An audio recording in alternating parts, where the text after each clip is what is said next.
Welcome to the World of Eora, a news and lore podcast about the Pillars of Eternity games, as well as Obsidian Entertainment's upcoming release, Avowed.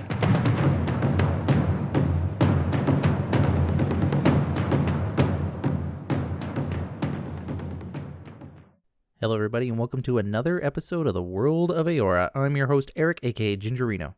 Thank everybody for joining me as we dive into another episode of the history, lore, and game mechanics of Pillars of Eternity and Avowed.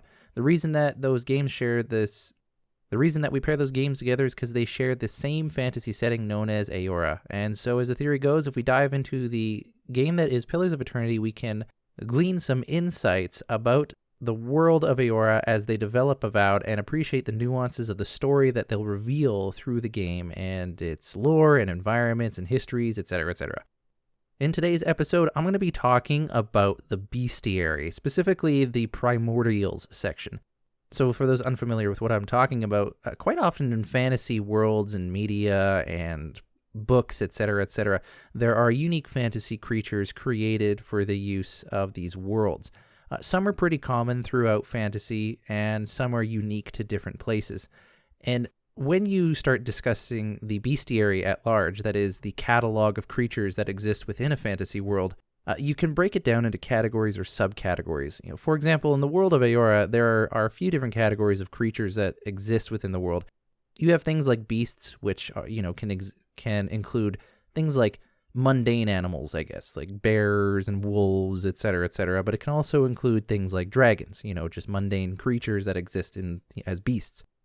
There are also a category known as vessels, which are typically things like the undead or flesh constructs that are used to host souls. There's also categories like wilders, which usually denotes some level of sentience and intelligence to a set of creatures, to the point where they might even have societies or religions. But they're not quite civilized. They don't get along with others. They don't play well with others. They don't form organized civilizations that explore the world. They kind of just huddle down and do their own thing. And Primordials is one of these categories. And we're going to be talking about that category of creature at large, and we're going to be looking at the creatures that we see within the Pillars of Eternity world and speculate what other things might exist within this category. Maybe we can even think about some things that would appear in Avowed that we haven't seen yet. Before we jump into the lore, I just want to make a quick, I don't know if it's a news, it's not really news related when it comes to Avowed or Pillars of Eternity, but it is Obsidian related, and I do want to point your attention to it. For those of you who are fans of Obsidian, and I'm sure some of you are if you're listening to this podcast, you may or may not have been paying attention to the game Grounded, which a lot of people probably describe as Honey, I Shrunk the Kids survival crafting game that Obsidian randomly just made. If you haven't jumped into Grounded yet, I highly suggest doing it. It is the pinnacle of the genre, I would personally say.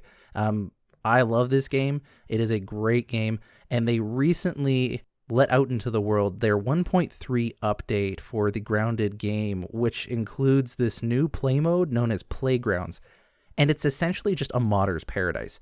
This is mode where you can create your own backyard, and not just that, but you can create your own Grounded game. You can actually set up logic gates. You can use all the assets that there are for the game. You can use the voice clips from things that are going on, so like sound and audio files. You can basically develop your own version of a Grounded game. And I think that this really just opens up the game a lot. Again, it's not Pillars of Eternity or Avowed related, but it is Obsidian related, and I think that Grounded deserves all the accolades. It's such a fantastic game. This may come as a surprise to some people, but you know that question people ask where you're like, you're stranded on a desert island and you can only bring 2 books with you. What do you bring? If someone asked me, what is one non-live service game that you can play that you would have to only play that game for the rest of your life, I would probably choose Grounded. I know that comes as a surprise maybe to some, but it would probably be Grounded. I love that game, and it's definitely worth looking into. So if you haven't already checked it out, please do. Grab a friend. It's way more fun with a friend, in my opinion. But check it out. I think it'd be fun. So anyways, aside from that, there's nothing really else to talk about. Let's dive right into the lore. I'm curious. What exactly did you find there? So, Primordials. What are we talking about when we're discussing Primordials? Interestingly enough, I went onto the internet to search up what primordial meant and examples of primordial creatures in other mythologies or games. And I found these on the internet. So primordial can be described as existing at from the beginning of time or primeval. As well, it can be defined as basic and fundamental, or within biology, the earliest stage of development as part of a cell or a tissue. So these are different examples of what primordial means. And when you look up primordial creatures or primordial fantasy, you start to get things like the primordial deities of Dungeons and Dragons. And you get like these big mythical creatures of massive power and substance within the world. And then when you start to look at primordials within the world of Eora, as seen in Pillars of Eternity, you get things like weird forest spirits and giant pieces of forest and bog and swamp getting together and lurking around, and disease puddings and black oozes and mushrooms that gain sentience, but not really. They don't really have much intelligence. You don't get the same sense of scale. But I think when you look at the definition of what primordial is, that being basic and fundamental or in an early stage of development, that it makes sense with what we see in the Pillars of Eternity world. Looking into the Collector's Guide, around page 98, we get into the bestiary and the primordial section, and this is what these creatures are defined as. Creatures lacking in evident intelligence higher than that of basic plant life are dubbed as primordial. They are characterized by a dogged will to survive, which lends them an astounding range of adaptability. Most primordials originate in swamps, forests, sewers, and any other locale hosting an abundance of biomatter. Over their life cycle, most can develop to sustain themselves in almost any environment. Primordials boasting above average longevity, an example being delemgans, are credited with intelligence surpassing that of their peers. This is due to their extensive experience and intimate connection with the spirit world. Some examples that we have of what primordial creatures are black oozes, which appear to just be like puddles of ooze that can attack people. We have dank spores, which are basically just giant pieces of fungi that like to eat people. We have delemgan, known as the leafborn, which is essentially the forest just come to life. And then we also have a rotten version of the delemgan, known as a pugra. And lastly, we have lurkers, which is essentially just a massive collection of forest, bog, or swamp pieces that get together and decide to work together as a giant creature. Like, these are the kind of things that we're talking about when we're discussing primordials. There's kind of a common theme here, perhaps maybe not with the spores per se, where it's almost like a collection of mundane things get together. It somehow gets infused with essence, which is the very stuff that souls are made of in this world, and it takes on an animate nature to it and going out and seeking to feed. We're going to get into the lore for each of these creatures and what they are and how they work, and then dive into some speculation of what else we might be able to find within the world. So first, let's talk about oozes, and the typical one to look at is a creature called a black ooze. These creatures appear to have no discernible anatomy. They are nothing more than animated pools of vicious goo. I love that sentence in this paragraph here. They are nothing more than animated pools of vicious goo. Vicious goo. Yeah, I don't know why, but that sounds hilarious to me, but also a little bit badass. It's great. Vicious goo. I want a t-shirt with that on it. Maybe I don't. It's out of context. That's maybe something you don't want people to read. Oozes are mobile, carnivorous molds that develop in dark, dank places that experience little to no regular traffic. Oozes feed off of ambient bacteria, fungi, and small insects as they grow, and once they reach the size of an average dog, they begin to seek out larger prey, including humans. Like all living creatures, they have essence, but their lack of intelligence and a true nervous system make them aggressive and difficult to deter. Their viscosity and mobility enable them to perform surprisingly nimble attacks, and they are capable of, quote-unquote, spitting corrosive enzymes to break down flesh and armor. Some of the more dangerous variants are disease vectors, making any confrontation with them especially perilous.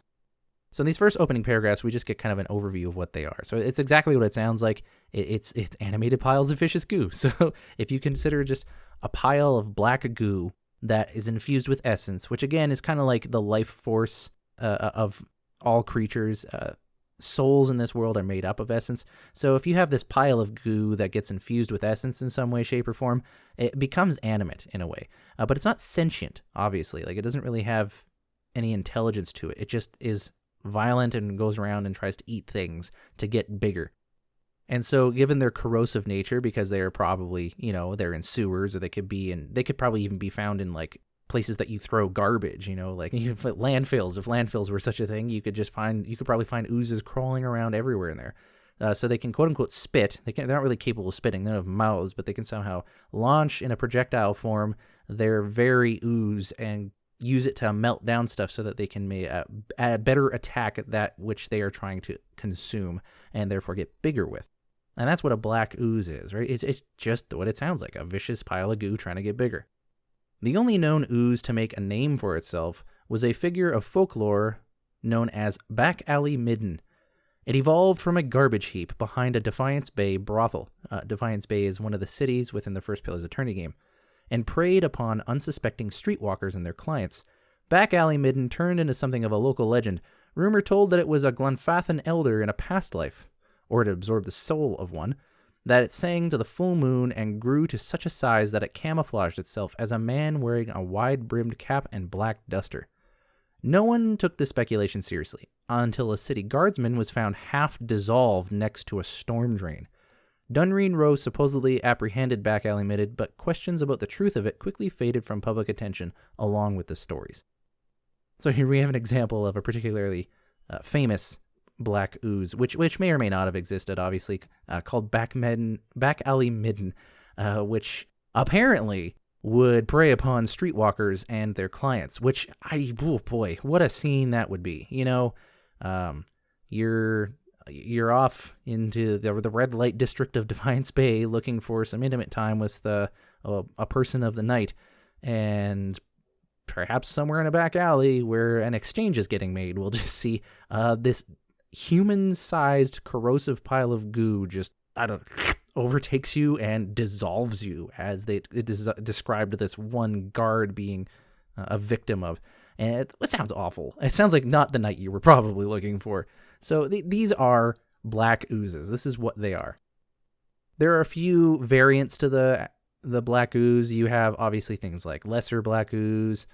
You have frost oozes, greater black ooze, swamp slime, disease pudding, peat sucker ooze, things like that. These are all just variants of oozes, and it usually is determined by the environment in which the ooze is created in. If it's like a garbage heap versus a swamp, maybe versus something that is covered in disease, that usually is the determining factor on what an ooze is. Next up, we have dank spores, as well as the smaller version, sporelings. So for dank spores, these giant mushrooms stand taller than a mawa and have dozens of roots surrounding their base. Dank spores are unique compared to other forms of fungi due to their affinity for rot, decay, and also the souls of living creatures. Let's just put that last part in there. Forms of fungi, affinity for rot, decay, and the souls of all living creatures. They often creep in groups along the forest floor, searching for weakened or exhausted travelers who are unable to fight back. Once they find a host, they bind to it and supply it with basic nutrients to keep it alive while they absorb its essence. Oh, that's awful. Dank spores are extremely hostile once they find a host and will attack anything that gets close to their meal with their poisonous barbed roots. Dank spores feed on the most corrupt and rotten energy of a soul first, continuing until the host is nothing but a soulless husk. This makes dank spore flesh useful to experienced apothecaries as a cleansing agent in soul purification medicines and techniques. Improperly applied, however, this treatment can also lead to amnesia and, in extreme cases, soul fracturing.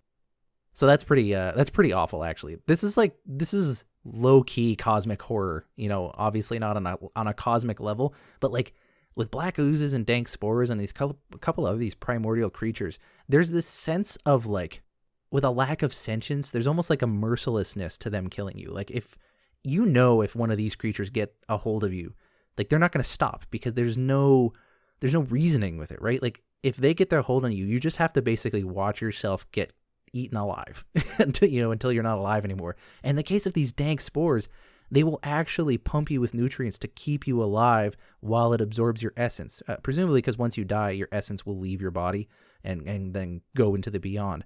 So this dank spore is not only killing your body, it's actually like eating your soul in a way. That is awful. The idea that you will be purposely kept alive, possibly conscious, it doesn't say, while something eats your soul right there in front of you, like that's next level scary. That is terrifying. So that's a dank spore. giant ass mushrooms that will eat your soul and keep you alive while you do it. So let's keep an eye out for that. And I don't know if any of you remember, but if you watch the Avowed gameplay trailer, mushrooms everywhere. So dank spores could very well be something that we see. Not a guarantee, obviously, but very well could be something we see. Here we have another kind of primordial related to fungi. It's called the sporling. The sporling are small humanoid juvenile forms of dank spores. While more mobile and agile than their mature counterparts, they are also weaker. They spawn from dank spores and use their heightened mobility to seek prey and gain strength. Like dank spores, they feed off both decaying organic matter and essence, and they must bulk up on a sufficient amount of both before maturing into dank spores themselves. So basically, it's just a baby dank spore. A dank spore is a giant hulking mushroom, doesn't move very fast. A sporling is kind of almost like a smaller version of that and is mobile, so they probably have some appendages that they can move around in, which is kind of scary. A soul-eating mini mushroom just running around. So there you go, sporelings and dank spores. Not a lot of variants to talk about there. We have the swamp spore, the giant dank spore, and a radiant spore. So it's just probably stronger versions. And again, depending on the environment and locale that you find these spores in. Next, we have one of my favorites, just because you can totally miss the lore for this stuff, but it actually has a really interesting backstory to it. It's just, I love Obsidian for that. They write the lore for this stuff, and if you want to miss it, you can, but if you want to dive into it, here it is.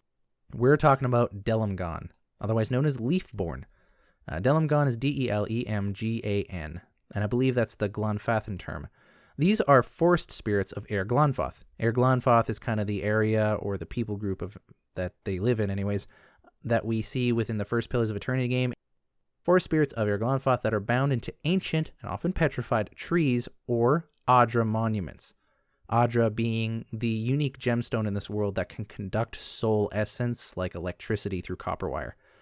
They appear to have mostly elf-shaped bodies, but their skin is made of wood, and their hair is long and plant-like. Adragans, however, appear to have skin made of Adra.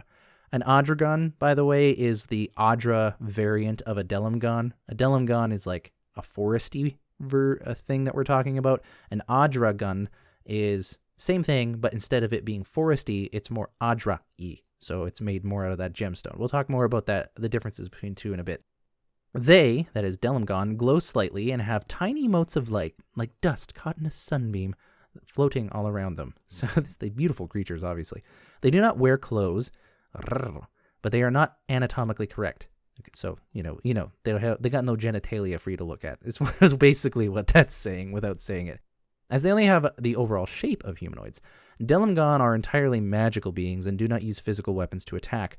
Their attractiveness is used in tandem with their charm magic, typically to stop attackers or lure them to their deaths. These creatures draw their essence from their environments. While they have physical bodies and can be killed if those bodies are destroyed, their survival also depends on the health of their environment.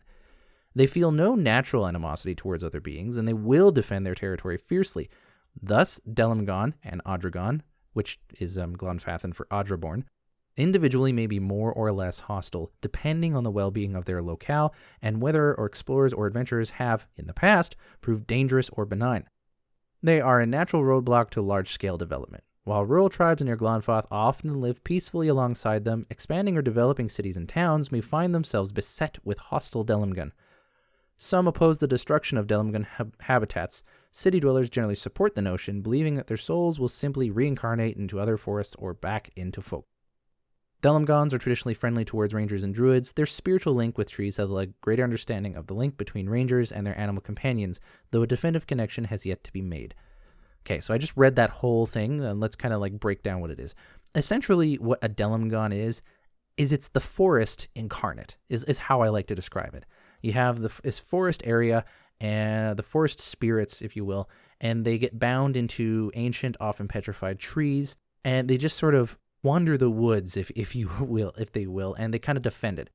Depending on the state of the forest around the delemgan will determine kind of, I don't know if I'm not going to use this term properly, but it gets the idea across, the mental stability of the delemgan, right? So if you have a happy, healthy forest, the delemgan wandering in the area will also kind of be, in that sense, happy and healthy.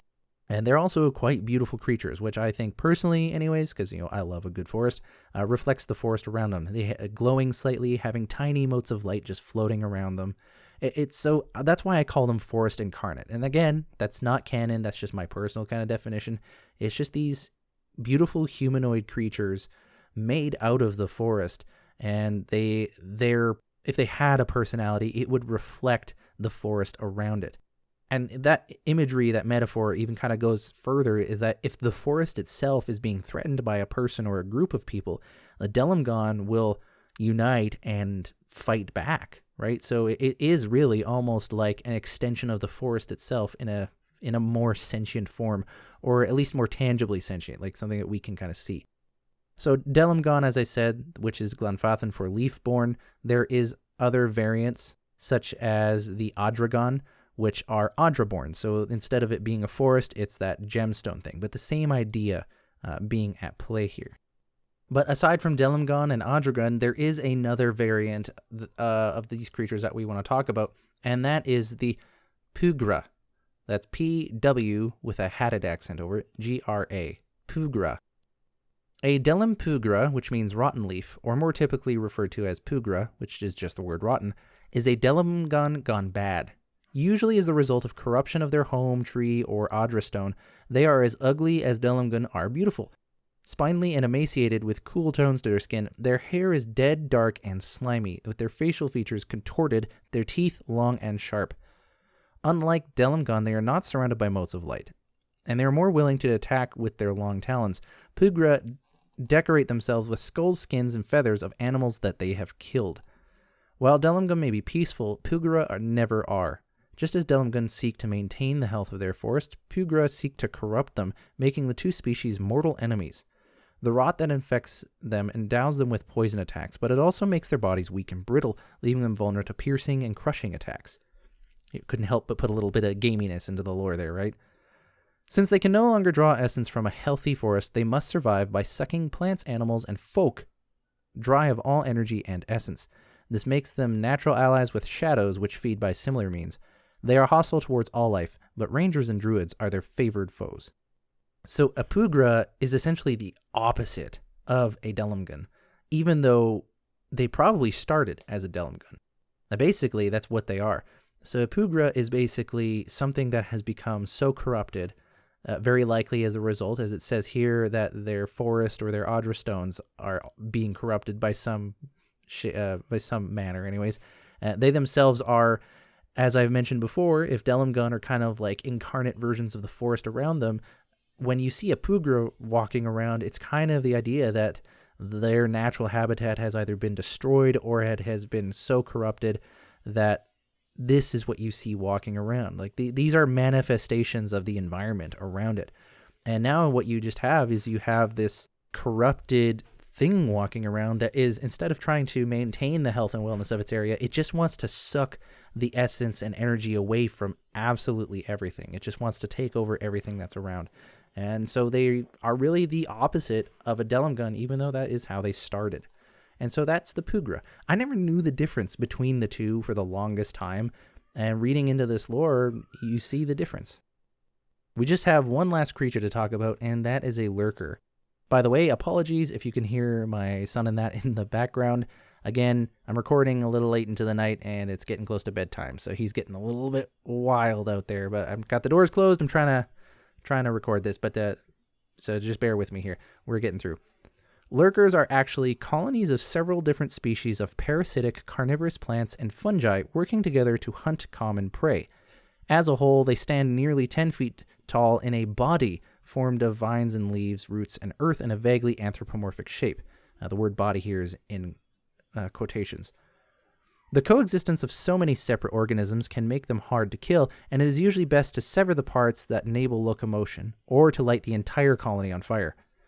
While the creation of a lurker is a bit of a mystery, some speculate that they form when certain species of flesh-eating plants join together on a common host, such as a soulless victim of dank spores, and become strong enough to achieve animation.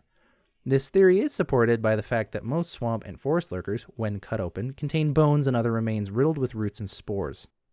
Lurkers are notorious for hiding in plain sight, often remaining motionless and waiting among the trees and underbrush to ambush their prey. They are sophisticated enough to store food. It's not uncommon to see several unconscious victims tangled in a lurker's vines being saved for a later feeding. Yeah, so this is basically where we have a lurker. The difference between a lurker and something like a delemgan is that a delemgan is almost like the forest spirits turned into a physical manifestation. You know, it's like a representation of itself almost. Whereas a lurker is the actual pieces of the forest getting together in a like mammoth of a body, 10 feet tall, absolutely hulking big creature. And it's kind of all in a weird sort of way. They're like working together in this kind of massive hulking form to roam through the forest and get prey that way. So it's described as several different species of parasitic carnivorous plants and fungi working together. And that's what it is. It's just a bunch of smaller things that have gotten together to form this giant creature known as a lurker. And it's the shared essence between all of them that probably give it the unique creature quality that it has, rather than it just being a bunch of things separately on its own. Because it is made up of just pieces of the forest, it can be really hard to tell, right? Like if there is a forest lurker that's just, let's say, laying down or leaning up against a cliffside, it would just look like part of the forest. And you might walk by and not know that it is what it is, and then it just kind of like starts moving right as you walk past it, and boom, it's got you. And once it's got you, apparently it has enough sentience or sophistication to it that it might store you for later feeding, which, again, just terrifying. You know, like this is low-level horror that I'm talking about here. This stuff actually, this idea of this kind of thing freaks me out. It's theorized that they take this humanoid form and that these lurkers come together as the result of these carnivorous and parasitic plants and fungi getting on a common host. So it gives the example that we've talked about earlier, dank spores. You know how we talked about these soul-eating mushrooms? Yeah, so after it's done eating the soul from your body, it just leaves this soulless husk there in the ground. The dank spore goes away, and then comes these other plants and this other fungi, and they start eating the biomatter that this husk has, and all these animals form, all these plants and stuff form around it, and it grows and it grows and it grows to this giant thing called a lurker. And that's where they come from. They can be very formidable to fight against if you don't have abilities and strategies set in motion in order to take them down. The different variants we see within the Pillars of Eternity games is the swamp lurker, the forest lurker, and the bog lurker. Again, all of these kind of just being the environment that you see them in. That's kind of what determines what we have here. So as we discussed at the beginning of this episode, you know, a primordial creature is essentially just something that has become animate as a result of essence, kind of giving it that energy to be alive in a sense. But it doesn't really have any evident intelligence to it at all.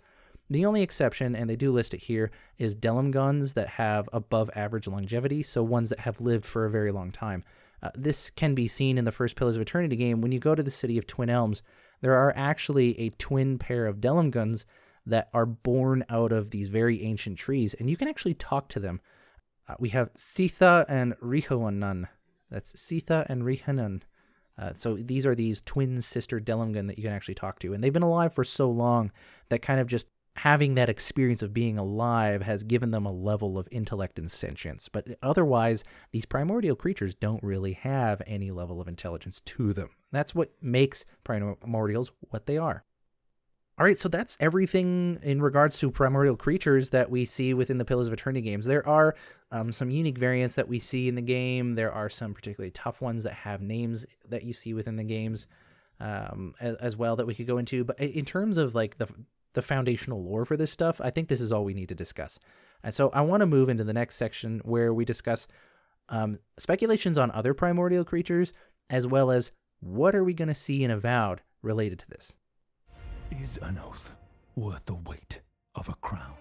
So the first thing that comes to my mind is like, what other examples of a primordial creature can we think of? Now, I'm going to list maybe one or two that I can think of off the top of my head, but if you have any interesting ideas out there, send me an email, worldofeora@gmail.com, on an example of a primordial creature, either from other fantasy worlds that fit these descriptions or an original one that you make up. One that comes to mind for me is kind of like that of a golem, if you will. Almost like rocks and minerals that somehow get infused with essence in such a way that it maybe wants to defend the area that it was born in, or it wants to try to find more minerals to make itself bigger and can view things as a threat. So I'm thinking of that. So rocks and minerals. I'm not sure how it would work. Like maybe there would have to be an aspect of mud going on to help keep all the pieces together. And so maybe it's always trying to keep itself a little bit moist, if you will. I know a lot of people don't like that word, so that it doesn't crumble and die. I don't know. Or maybe just even like a really big boulder and there's enough essence between it to just hold the pieces together. I don't know. I just like the idea of there being like a rock golem. And I can't think of another category in the Pillars of Eternity bestiary that would fit rock golem quite as well. When we think about the other primordial creatures that we've looked at in the lore, we have oozes, which can come out of garbage heaps. We have delemgan, pugras, and lurkers, which can arrive just as pieces of the forest or even the spiritual essence of the forest gathering together. And then we have things like fungi and spores gaining this almost level of sentience where it can go around and hunt prey. And, fungus, I don't really know a lot about them, but hey, aren't they just kind of like bacteria in a way? I don't actually know. So like it's almost like a colony is one of the themes that I see within primordial creatures. There has to be like a level of colony to it. I would be tempted to say insects, but I feel like insects have a higher level of intellect than plant-like, which is kind of the ceiling that is placed here for sentience and intellect in the description of primordials. I think any insects or colonies of insects that gather enough essence might become too intelligent. I don't know. It's a bit of a gray area. But what kind of things can you think of, especially in the idea of fantasy stuff? Because like if you thought about a garbage heap, then you can come up with something like oozes. So what other things can you think of? I'm going to try to stay away from the idea of like, cesspools or things like that. Or actual sewers where you're just going to have a poop demon, things like that coming out of people's toilets. That's a movie reference in case people didn't know what that was. So I don't know. If you have any ideas, send me an email, worldofeora@gmail.com. Now, here's the other question. Will we see primordials in Avowed? Now, of course, we can't say for sure if we're going to see them in Avowed. I don't think we've seen any in the gameplay trailer that was released earlier. I don't think we saw anyone fighting black oozes or things like that. Not to my knowledge anyways.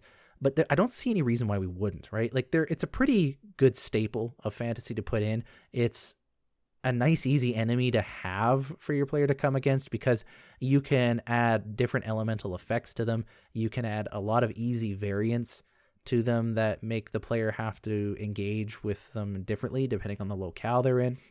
You can put primordials in pretty much any locale, any environment. It just has to match it in some way, shape, or form. So I think that there's a decent chance we will see primordial creatures in Avowed and that we'll have to face them down in some way. If they are there, you should prepare for them to be kind of this merciless, just chugging forward at you to try to kill you and eat you kind of a thing. And that you're going to have to take some sort of a unique approach to maybe put them down, depending on the environment that they came out of. So I think there's a decent chance, right? Like it just seems kind of like a shoo-in. Like, yeah, that's a typical fantasy creature. We don't always want to just take down humanoids and things like that, or wild corrupted beasts. It's every once in a while it'd be fun to take on a giant mushroom. Plus, we do see a lot of evidence of mushrooms within the Avowed trailers, right? So we know that that's going to be there, and it's only logical that those mushrooms would potentially lead to dank spores or sporelings.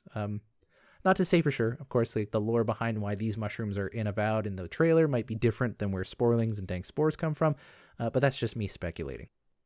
All right, with that being said, that's pretty much everything to talk about today. Thanks, everybody, for joining me on today's episode. It was really fun, actually, diving into the bestiary. I'd like to do more episodes on other ones, so there's spirits and vessels and things like that. We've already talked about the undead, so I won't beat that one to death. Haha.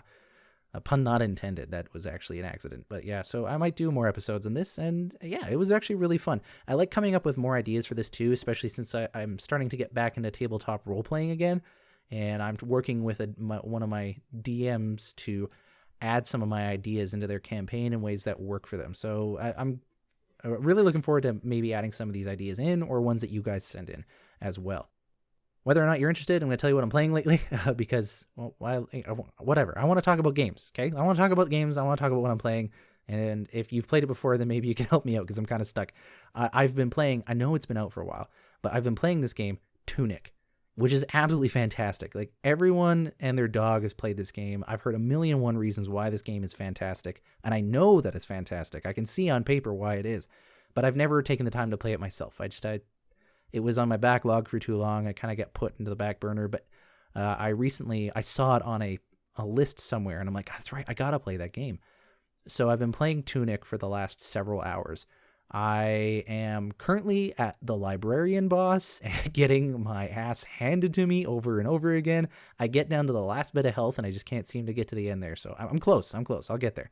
But it's been a wild ride. It's such a great game. It's got little elements of Souls-likeness to it, but it doesn't have the mood, obviously, but there's little like gameplay elements.